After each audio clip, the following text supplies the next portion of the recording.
وطن دارم به هر کشور که هستید، ز دور نظاره بر محشر که هستید. به دنیا زاده زین پیکر که هستید، تعقل دارید و داور که هستید.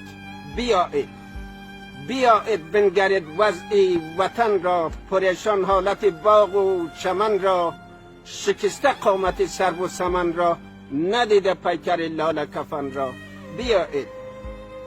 بیایید چشمه و دریا بخشکید، چمن اندر چمن صحرا بخشکید، ز فقر آبونان لبها بخشکید، تر و خشکی وطن یکجا بخشکید. بیایید بنگرید اشکی یتیم را، تفاوت بین رعیت تا زعیم را، امانت های حساس و عظیم را، میراثداران اجداد قدیم را. بیایید بنگرید این ما و من را، حساب پادشاهان وطن را، کتاب جنگ و دعوی و زدن را، سبق دادن تمام مرد و زن را.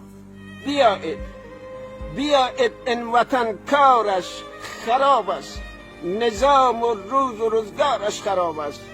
خرابی ها همه اندازه دارند، که از اندازه بسیارش خراب است. بیایید کهن مرد و کهن فرهنگ بیایید، کهن مرد و کهن اورنگ بیایید، کهن لشکر کهن سرهنگ بیایید، کهن رزمیده با نیرنگ بیایید.